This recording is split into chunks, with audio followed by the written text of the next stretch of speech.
বিদ্যালয় প্রাঙ্গণ থেকে এক শিক্ষার্থীকে তুলে নিয়ে বেধড়ক মারধর করেছে কিশোর গ্যাংয়ের সদস্যরা। বিদ্যালয়ের প্রধান শিক্ষক জামাল উদ্দিন ভূঁইয়া জানান, ঘটনাটি জানার পরপরই শিক্ষকরা খোঁজাখুঁজি শুরু করেন। পরে স্থানীয় ইনসাফ রেস্টুরেন্টের সামনে থেকে রক্তাক্ত ও জখম অবস্থায় ওই শিক্ষার্থীকে উদ্ধার করা হয়। ঘটনার পরপরই হামলার সাথে জড়িত দুই কিশোর গ্যাং সদস্যকে হাতে নাতে ধরে লোহাগড়া থানায় সোপর্দ করেন শিক্ষকরা। ইনসাফ রেস্টুরেন্টের সামনে ওকে মারধর করছে। আমরা দ্রুত গাড়ি নিয়ে রিক্সা নিয়ে ইনসাফ রেস্টুরেন্টের সামনে অন দ্য স্পট আমরা দুজনকে পেয়েছি।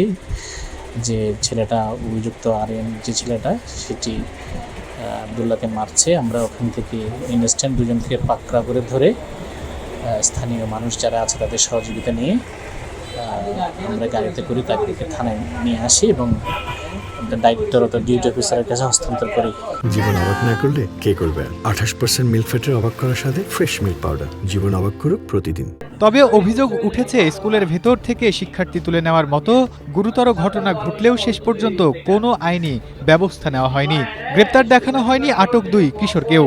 এ বিষয়ে ভুক্তভোগী শিক্ষার্থী আব্দুল্লাহ হোসাইনের বাবা জানান, তাদের সংশোধনের জন্যই মামলা করেননি তিনি, তবে এরপরও না হলে অবশ্যই মামলা করবেন। মামলাটা করতে গেলে ছেলেটার জীবনটা ধ্বংস হয়ে যাচ্ছে, যেহেতু সে বিদেশে যেতে পারতেছে না এবং কোনো চাকরি সরকারি চাকরিও করতে পারছে। আমি নেক্সট বার একটা সুযোগ দিলাম, যদি সে এই সুযোগ দেয় ওই সপ্তাহের ভিতরে যাওয়ার কোনো ধরনের আমি কোনো ফল দেখি তাহলে পুনরায় মামলা হয়ে যাবে এবং করে মামলা করবে। ওখানে কোনো আর দ্বিতীয় সুযোগ দেওয়া যাবে না, হবে না। শনিবার বিকেলে চট্টগ্রামের লোহাগড়ায় এই ঘটনা ঘটে।